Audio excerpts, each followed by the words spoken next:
What if an ancient god demanding child sacrifice still held sway in the shadows today? What if this entity, banished from the light of mainstream consciousness, continued to exert a terrifying influence on hidden practices? This is not just a tale of dusty history, but a chilling question that strikes at the heart of our deepest fears. Today, we delve into the history of Moloch, a deity synonymous with child sacrifice in the ancient Near Eastern religions, a figure condemned in the Old Testament and demonized throughout history.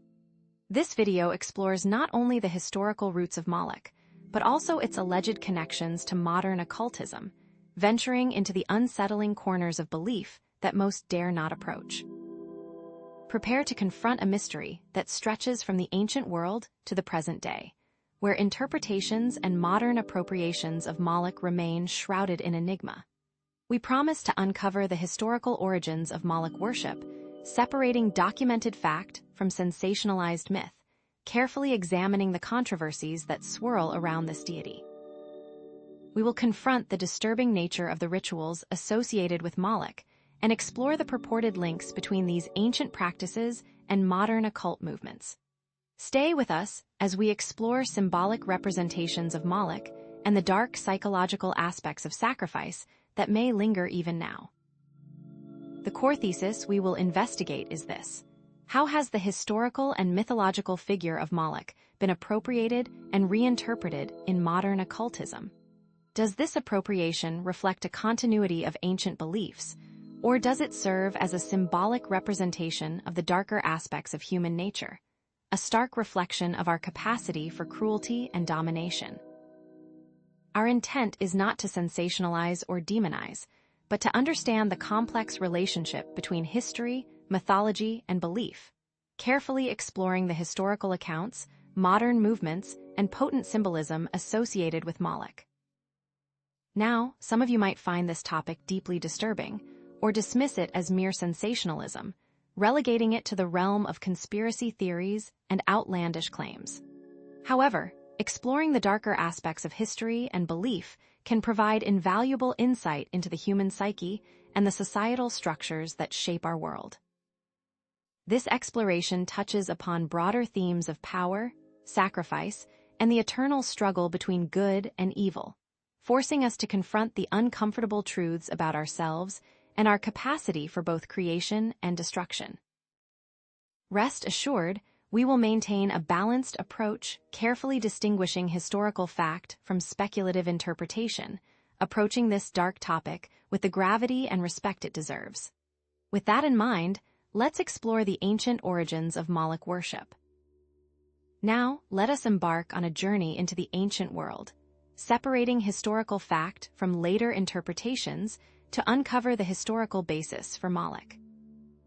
While acknowledging the unsettling nature of the practices allegedly associated with Moloch, we aim to provide a balanced view, understanding the historical context without flinching from the darker aspects that have fueled centuries of fear and speculation. But what was the reality of Moloch worship in the ancient Near East? And how does this reality compare to the image that has been passed down through history? The worship of Moloch was rooted in the ancient Near East, a region that cradled some of humanity's earliest civilizations. Here, among the Canaanites, Phoenicians, Israelites, and other cultures, a complex tapestry of religious beliefs and practices flourished for millennia. This was a world of polytheism, where pantheons of gods and goddesses governed every aspect of life, from the cycles of nature to the fortunes of war. Sacrifice, both animal and, in some instances, human, played a central role in these religions, serving as a means of appeasing the deities, seeking their favor, or averting their wrath. Understanding these cultures within their own context is vital to unraveling the mysteries surrounding Moloch, avoiding anachronistic judgments, and appreciating the worldviews that shaped these ancient societies. Religious practices were not mere superstitions. They were the very fabric of these societies, dictating social structures, moral codes, and the rhythms of daily life. Moloch is defined as a deity, or perhaps more accurately, a title of a deity, associated with the practice of child sacrifice. It is crucial to clarify that Moloch may not have been a single, distinct god with a fixed identity, but rather a form of worship or a type of offering presented to various gods within the Canaanite and Phoenician pantheons. The primary form of worship associated with Moloch involved the sacrifice of children, often through burning or some form of offering. These sacrifices were allegedly performed to appease the deity, to seek blessings such as fertility or prosperity, or to avert disaster, such as famine or military defeat. The scale and nature of these sacrifices have been a matter of intense debate, with some scholars arguing for a literal interpretation of the biblical accounts, while others propose symbolic interpretations or question the accuracy of the historical record. So, were these sacrifices literal acts of infanticide, or were they symbolic gestures misunderstood and exaggerated by later writers? Biblical references to Moloch offer some of the most well-known, albeit controversial, evidence of this deity's existence. Passages in the Old Testament, particularly in Leviticus, Deuteronomy, and Jeremiah, vehemently condemn the worship of Moloch, portraying it as an abomination to the God of Israel. Specific examples include verses describing the practice of passing children through the fire to Moloch, a phrase that evokes images of horrific rituals and unspeakable cruelty. Archaeological evidence also contributes to our understanding of Moloch worship. Findings of infant remains in ancient Near Eastern sites, particularly in areas associated with Canaanite and Phoenician cultures, have been interpreted by some archaeologists as potential evidence of sacrificial rituals. For example, the Tophet of Carthage, an ancient burial ground, contained the cremated remains of thousands of children, leading some to believe it was a site of child sacrifice. However, this interpretation remains contested, with some scholars arguing that these remains represent natural deaths or stillbirths. Furthermore, extra-biblical sources, such as mentions of Moloch or similar deities in Phoenician and Ugaritic texts, inscriptions, and archaeological finds, provide additional context and perspectives on this ancient practice. But how reliable are these sources, and can we truly reconstruct the reality of Moloch worship from the fragmented evidence that has survived? The biblical condemnations of Moloch raise a critical question. Why was this form of worship so abhorrent to the Israelites? Several possible reasons emerge. First, the worship of Moloch directly violated the monotheistic principles of the Israelite faith, which strictly forbade the worship of any god other than Yahweh. The act of offering sacrifices to Moloch was thus seen as an act of apostasy, a betrayal of the covenant between God and his chosen people. Second, the moral outrage at child sacrifice, a practice that seems intrinsically cruel and barbaric to modern sensibilities, undoubtedly fueled the condemnation of Moloch. The deliberate killing of innocent children was seen as a perversion of natural order and a violation of the sanctity of life. Third, the worship of Moloch may have been perceived as a threat to the social order and the authority of the Israelite leadership. By offering sacrifices to a foreign god, the Israelites were potentially undermining the religious and political foundations of their own society.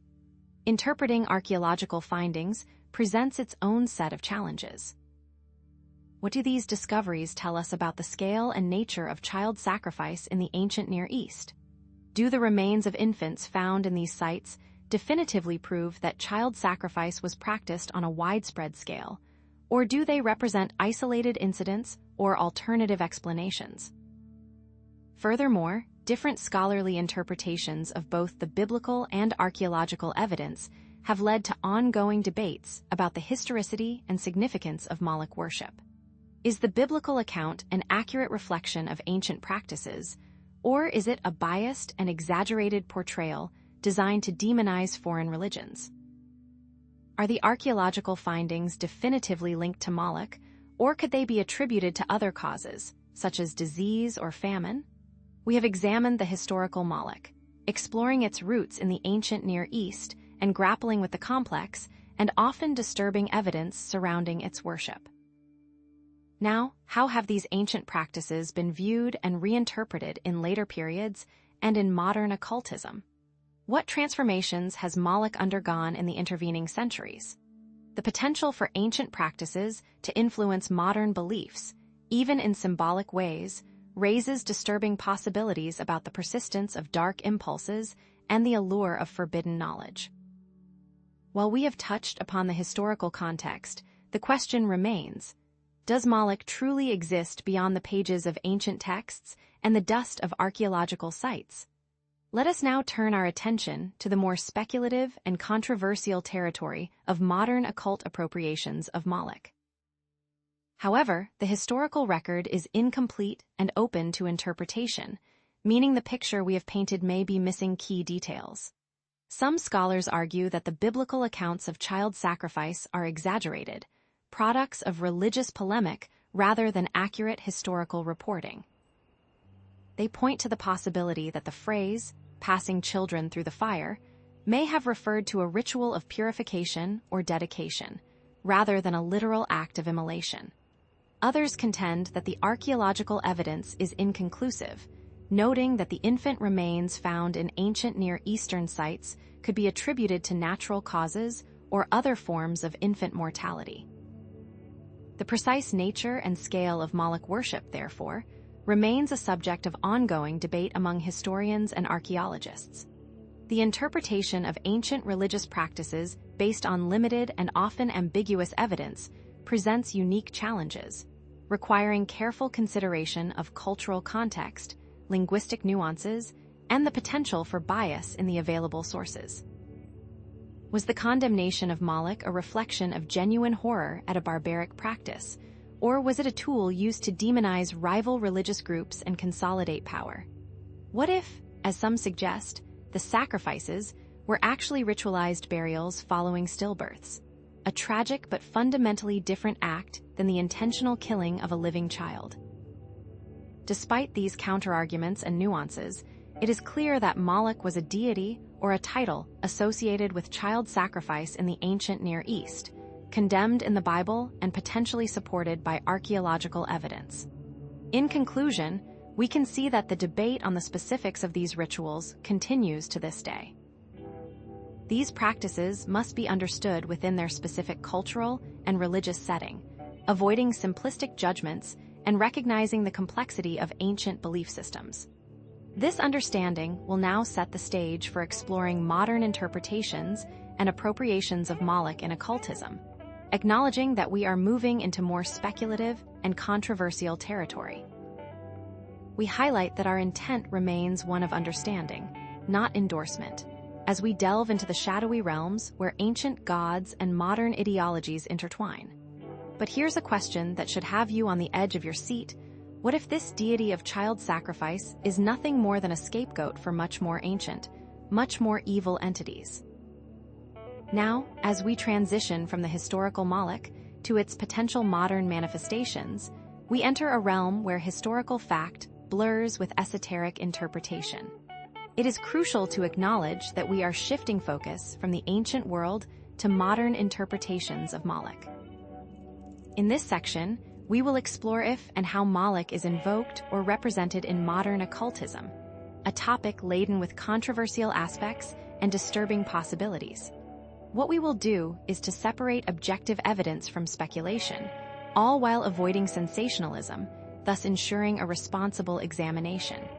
But what happens when ancient fears find new voices in the modern world? To understand the presence, or rather, the potential presence of Moloch in modern occultism, we need to briefly outline the history of modern occultism itself. This will place the figure of Moloch into a comprehensible context.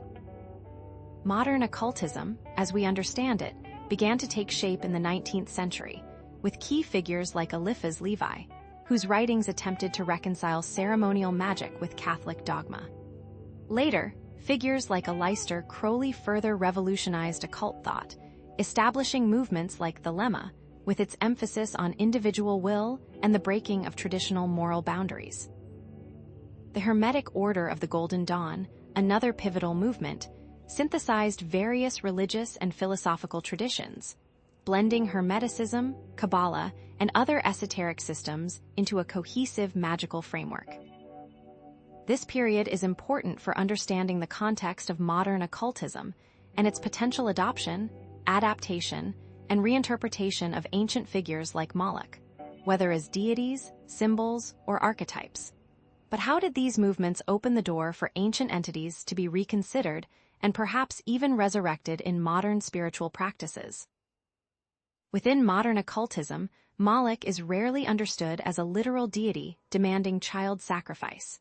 Instead, different interpretations abound, each reflecting the syncretic and symbolic nature of modern occult thought. Moloch is often seen as a symbolic representation of destructive forces, whether within the individual psyche or in the wider world. The alleged attributes associated with Moloch in occult contexts often include power, sacrifice, destruction, and, paradoxically, transformation. These attributes are not necessarily viewed as inherently evil, but as powerful forces that can be harnessed for personal or spiritual growth, and the key here seems to lie in the intention of the practitioner. The potential purpose of invoking Moloch, therefore, is rarely about seeking literal power or causing harm, but more often about confronting and transmuting these destructive forces within oneself or within society. But is this symbolic interpretation merely a convenient justification for engaging with dangerous energies? Despite the largely symbolic interpretations, examples of Moloch's presence in occult texts, rituals, or symbolism do exist, albeit often veiled and open to interpretation. Some occult texts, particularly those dealing with demonolatry or the darker aspects of ceremonial magic, may contain references to Moloch in grimoires, magical treatises, or writings by prominent occultists. Alleged invocations of Moloch, when they occur, rarely involve literal sacrifices, but may include symbolic offerings or other related activities designed to channel or confront the energies associated with the deity. Images or depictions of Moloch in occult artwork, sigils, or other visual media may also provide clues to its symbolic meaning within specific occult traditions.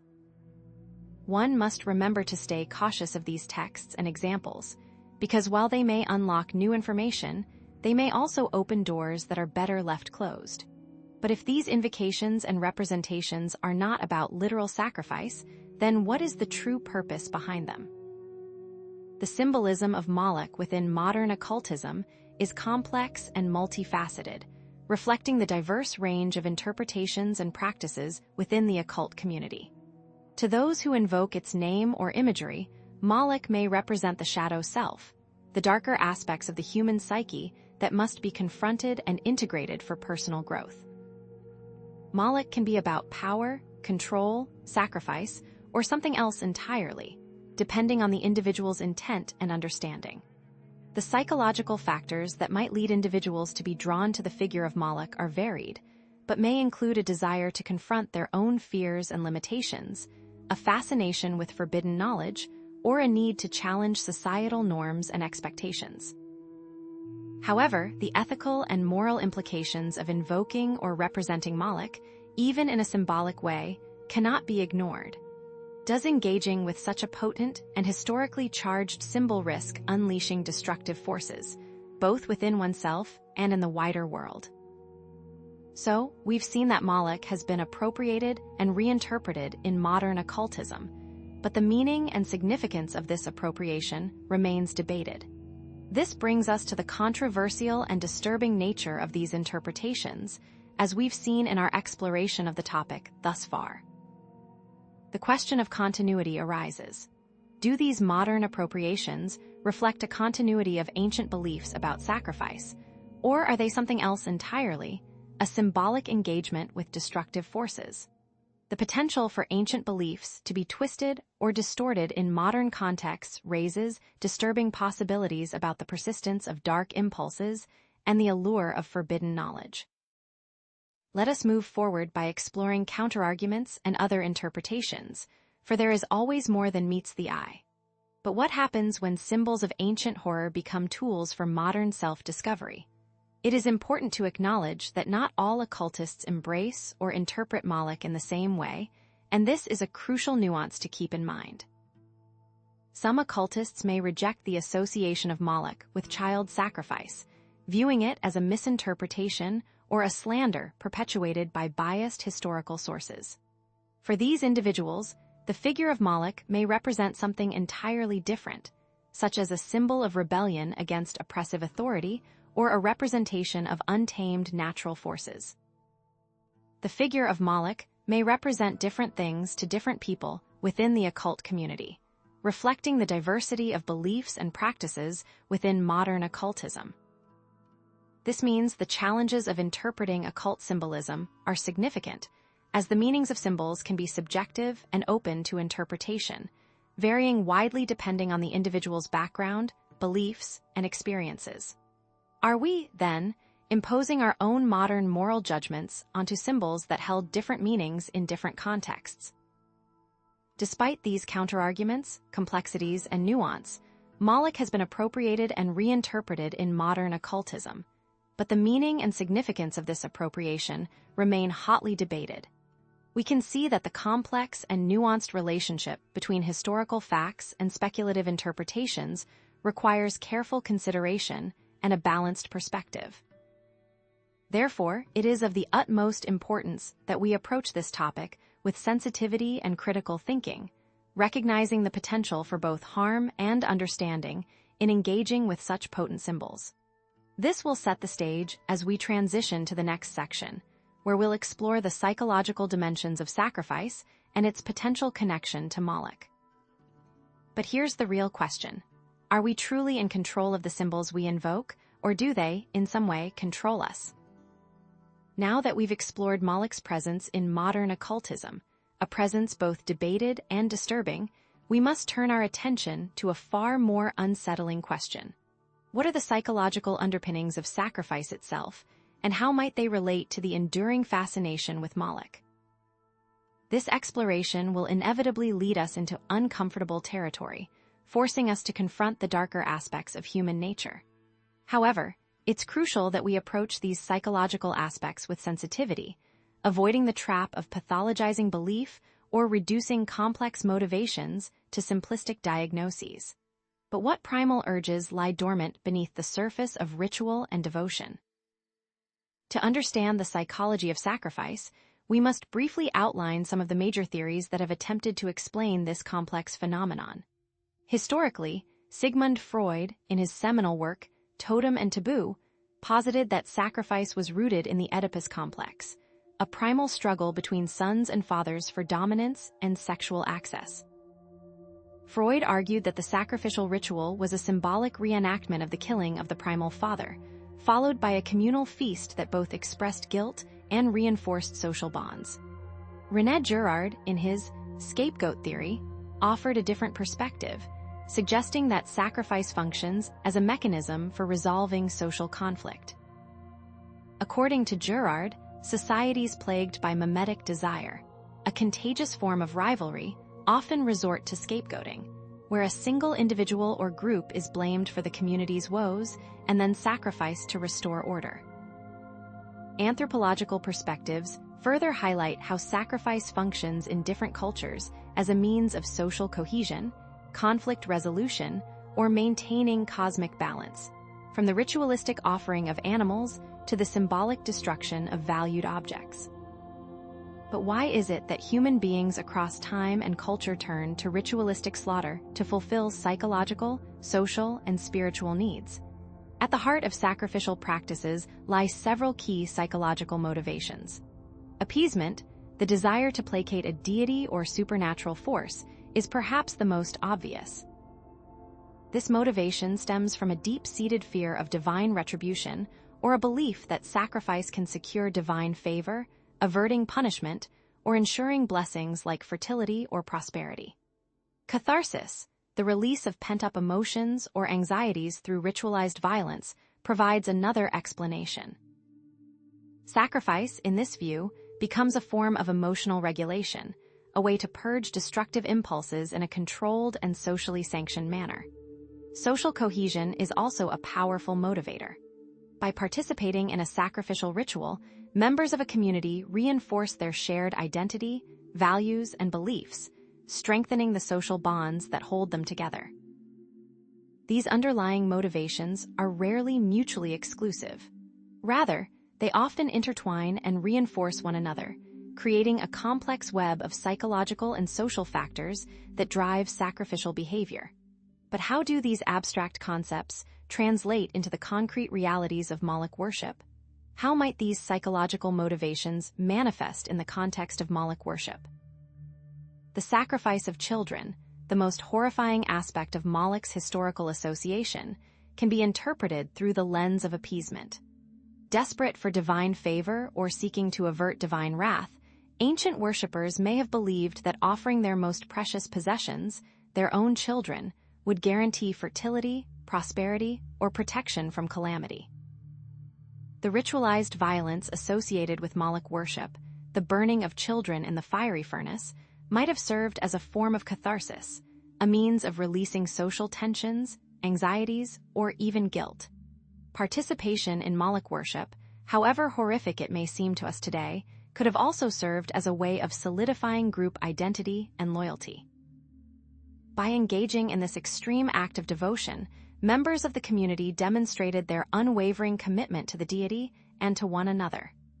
Ancient sources, such as the Hebrew Bible, condemn Moloch worship as an abomination, highlighting the perceived threat it posed to social and religious order. But did those who condemned Moloch truly understand the psychological forces driving its devotees? If we apply this psychological lens to modern occultism, what potential connections can we draw between Moloch and contemporary practices? Does the invocation of Moloch in modern occultism represent a symbolic form of sacrifice, a metaphorical offering of something valued? Perhaps it's the sacrifice of ego, of limiting beliefs, or of societal expectations. Does associating with Moloch provide a sense of power or control over dark forces, a way of confronting and mastering the shadow self? The appeal of the forbidden, the taboo nature of Moloch, may make it an attractive figure for those seeking forbidden knowledge or experiences, a way of challenging conventional morality and pushing the boundaries of human understanding. These psychological dynamics, the allure of power, the thrill of transgression, and the promise of transformation, may all contribute to Moloch's enduring presence in the occult imagination. But does dabbling in the darkness risk awakening forces that are beyond our control?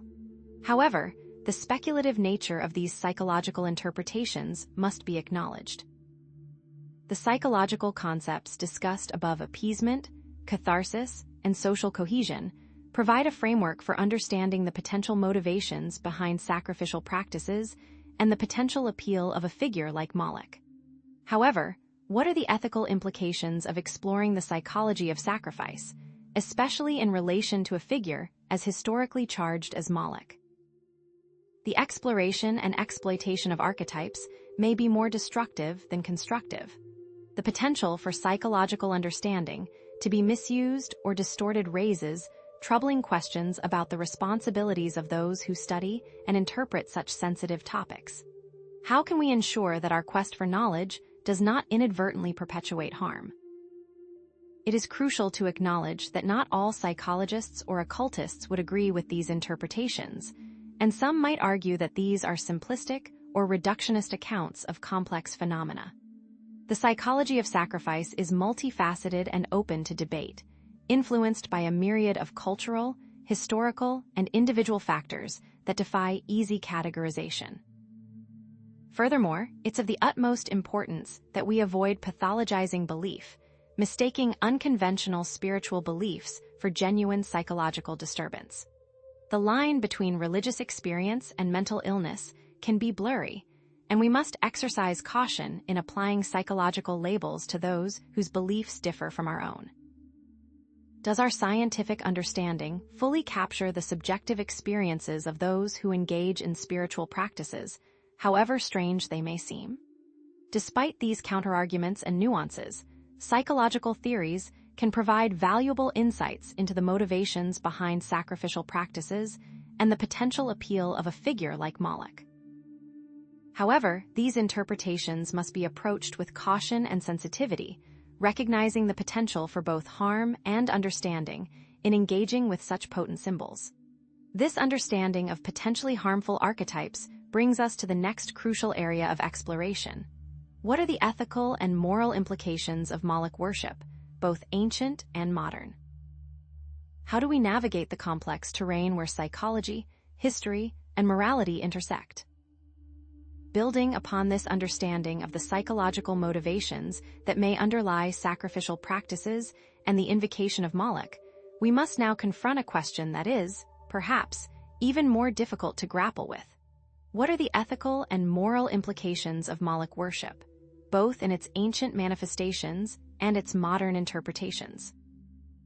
This is where our exploration takes a decidedly darker turn, venturing into the complex and often contradictory realm of human values, where right and wrong are not always easily defined, and where the potential for controversy looms large. But by carefully examining the historical, philosophical, and religious perspectives surrounding Moloch, can we glean insights into the enduring nature of morality and the challenges of ethical decision-making. To begin, it's crucial to briefly outline the historical ethical frameworks that existed in the ancient Near East, the region where Moloch worship is believed to have originated. These societies, while sharing some common cultural traits, often held vastly different attitudes toward the value of human life, particularly the lives of children. Ancient law codes, such as the Code of Hammurabi, while demonstrating a concern for justice and social order, also reflect a hierarchical social structure where the lives of the privileged were often valued more than those of the marginalized. Religious texts from the region, including portions of the Hebrew Bible, contain both condemnations of child sacrifice and, disturbingly, narratives that seem to condone or even command it under specific circumstances. The concept of collective morality, where the well-being of the community was prioritized over the rights of the individual, further complicates our understanding. How did these ancient societies define right and wrong, particularly when it came to practices that seem abhorrent to modern sensibilities? It is vital to remember that cultural context is vital to understanding the evolution of morality. To navigate these murky waters, it's essential to define some key concepts. Ethics refers to the principles that guide moral behavior, while morality refers to the actual practices and customs that are considered right or wrong within a particular society. Moral relativism, the idea that ethical standards are culturally dependent and that there are no universal moral truths, adds another layer of complexity. To what extent can we judge the actions of people from different cultures and time periods based on our own ethical values? The concept of collective guilt and responsibility, the idea that a society can be held accountable for the actions of its members, also plays a crucial role. Can we, for instance, hold an entire ancient society responsible for the practice of child sacrifice, or should we focus on the individuals who actively participated in it? Moreover, differing ethical frameworks, such as utilitarianism, which emphasizes maximizing overall well-being, deontology, which focuses on moral duties and rules, and virtue ethics, which emphasizes character and moral virtues, offer different lenses through which to view the question of sacrifice. Did worshippers of Moloch believe that their sacrifices were ultimately serving a greater good? Specific instances of ethical debates and moral outrage related to Moloch can be found throughout ancient texts and archaeological findings. Biblical passages, such as those in the book of Jeremiah, are rife with condemnations of Moloch worship, portraying it as a morally abhorrent practice that defiled the land and angered the Israelite God. Historical accounts, such as those by Greek and Roman writers, describe the practice of child sacrifice in Carthage, a Phoenician colony, and link it to the worship of deities identified with Moloch. These accounts often depict scenes of social unrest or political upheaval triggered by perceived ethical violations related to sacrifice, suggesting that even within these societies, there was not universal acceptance of the practice. But can archaeological evidence shed light on the ethical attitudes of those who practiced or opposed child sacrifice? For example, some scholars interpret the presence of elaborate burial rituals for sacrificed children as evidence of a degree of respect or even affection, while others see it as a way of appeasing the gods and ensuring the continued prosperity of the community. Analyzing the long-term implications of these ethical debates reveals how condemnation of Moloch shaped the development of ethical and religious thought in the ancient world. The Hebrew prophets' vehement denunciations of child sacrifice, for instance, played a significant role in the development of monotheistic ethics, emphasizing the sanctity of human life and the importance of individual moral responsibility. The lasting implications of these ancient moral debates for modern ethical discussions are profound. What do these debates reveal about the nature of morality itself, about the challenges of cross-cultural ethical judgments, and about the enduring human capacity for both great cruelty and profound compassion? Why does the moral outrage over something like child sacrifice persist across millennia? Is it simply a revulsion at the act itself, or does it stem from a deeper fear of the chaos and destruction that such practices can unleash upon a society? However, we must now address the arguments for moral relativism, the idea that ethical standards are culturally dependent and that there are no universal moral truths. Ultimately, can ancient practices be judged by modern ethical standards? And if not, does this mean that anything goes, that any practice, no matter how harmful, can be justified by appealing to cultural context? This is where the discussion becomes truly disturbing, raising the potential for moral relativism to excuse or justify harmful practices. But what are the ethical responsibilities of those who study or interpret potentially harmful practices?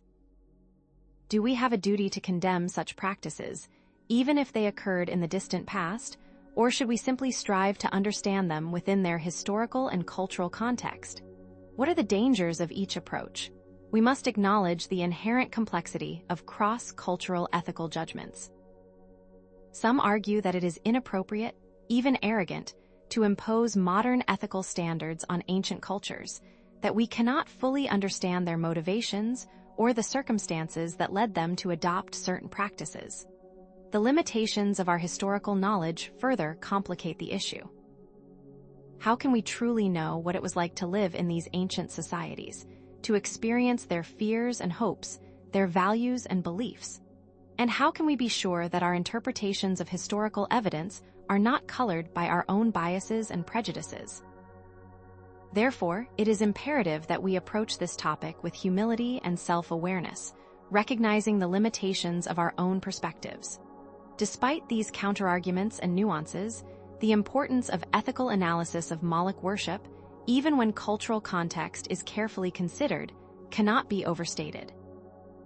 The goal is not to condemn or excuse, but to understand, to learn, and to use our knowledge of the past to inform our ethical decisions in the present. By synthesizing the complex relationship between historical understanding and ethical judgment, we can gain valuable insights into the enduring nature of morality and the challenges of applying ethical principles across cultures and time periods. This understanding reinforces the potential for ethical reflection.